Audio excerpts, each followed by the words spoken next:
Oi, pessoal do nono ano. Quero fazer com vocês agora a correção das atividades que eu pedi para vocês fazerem lá do caderno de atividades suplementares. Esse daqui que tá aparecendo a fotinha para vocês. Então pega seu caderno de atividades suplementares e vamos corrigir comigo.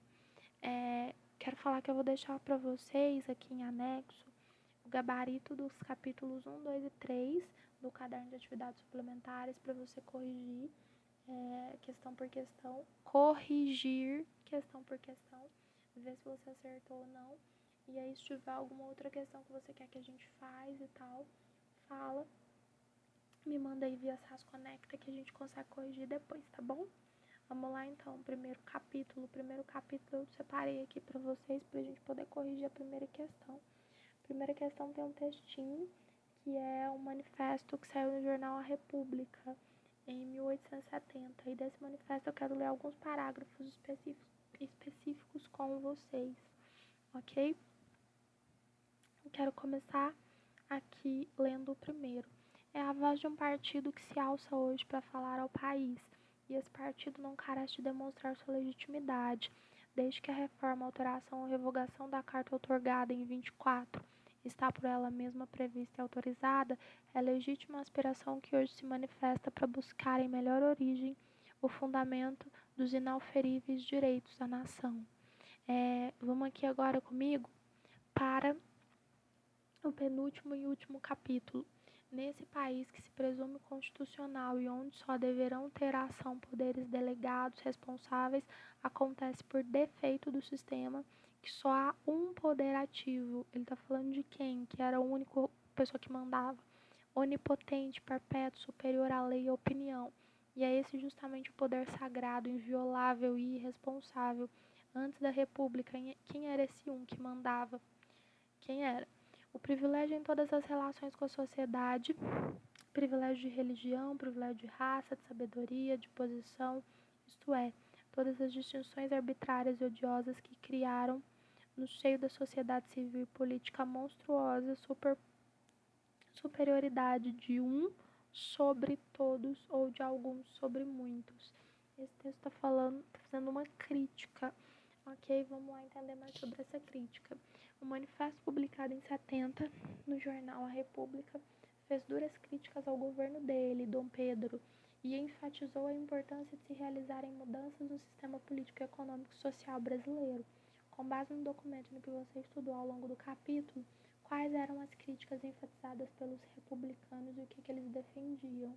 As críticas, elas defendiam que a monarquia estava viciada no poder, ela era um regime ultrapassado, desrespeitava o direito da liberdade, e as pessoas só conseguiam se dar bem ali na monarquia quando elas só conseguiam se dar bem no país, quando elas tinham boas relações com a monarquia. Então era isso que eles ficavam criticando, certinho? Vamos agora para a questão número 7. Vamos lá. É uma questãozinha que eu vou falar sobre a Lei Saraiva. Tem um textinho aí e que tá falando sobre a Lei Saraiva. E aí a gente tem uma pergunta que diz o seguinte: como se pode notar pelo texto, a reforma eleitoral de 81 ela foi fundamental para transformações políticas que se vieram no Brasil durante o final do século XIX. Desse textinho eu quero ler o último parágrafo com vocês. Ó. Esse daqui, acompanha comigo. A lei significou na prática um enorme retrocesso democrático, na medida em que cassou o direito ao voto de centenas de milhares de brasileiros. Como disse na época José Bonifácio, moço, a reforma, ao excluir os analfabetos, engendrou uma soberania de letrados e produziu um erro de sintaxe política, a saber, criou uma nação sem sujeito, uma democracia sem cidadãos, porque a participação popular ela era tão pequena que quem mandava era somente um grupo de pessoas letrados e muito específico, ok? Então vamos lá. Contudo, essa reforma também foi marcada por profundas contradições, que são essas que a gente leu. Levando em conta esses fatores, qual foi a importância da Lei Saraiva para a desconstrução da política imperial no Brasil? Então, a Lei Saraiva ela propunha uma reforma no sistema eleitoral por meio da restrição ao voto.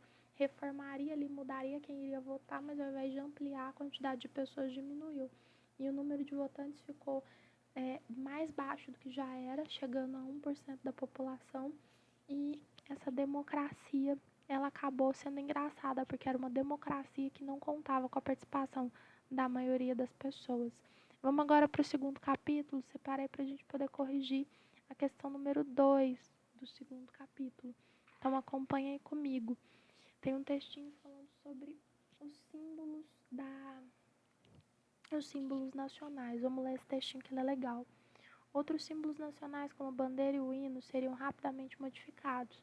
O hino conservou a melodia imperial, a bandeira manteve as cores dos Bragança, mudando-se, porém, a explicação. Por fim, arrancaram o café e o fumo.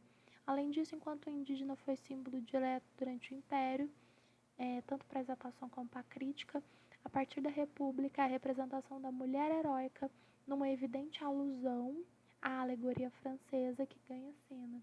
Nos anúncios de produtos, nas imagens oficiais e até na cena crítica das revistas ilustradas, é agora a figura feminina que representa a República. Aí estava, sem dúvida, uma seleção um pouco artificial em um ambiente em que as mulheres mal e mal eram vistas na paisagem pública. Ou seja, a gente tem uma mulher como símbolo da República, mas as mulheres no Brasil estão vivendo aí de uma maneira muito complicada. Para as senhoras de elite era reservado o primato dos salões e dos bailes ou o famoso reinado do lar. O mundo da política e da participação ainda era um privilégio dos homens. Então a gente tem um país cujo símbolo do país é a mulher, cujo símbolo da república, perdão, é a mulher, mas essa mulher ela não participa da república, ela está lá guardada dentro da casa dela. Então aqui ó, 2. Após a proclamação da república, a construção de uma nova identidade se fez necessária. Símbolos, hinos, bandeira, representação para o novo regime político eram fundamentais. Relaciona a utilização da imagem feminina como heroína na república e a real situação das mulheres que viviam no período.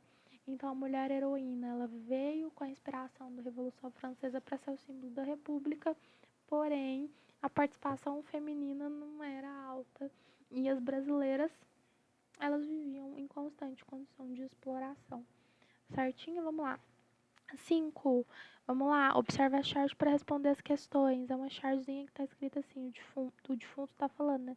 Cavaleiro que vai à cidade, quer ter a gentileza de me fazer avisar este título de eleitor? Então temos aí um defunto querendo votar, será que é isso? A política eleitoral no Brasil durante a Primeira República foi motivo de desconfiança por parte da população devido à manipulação de resultados.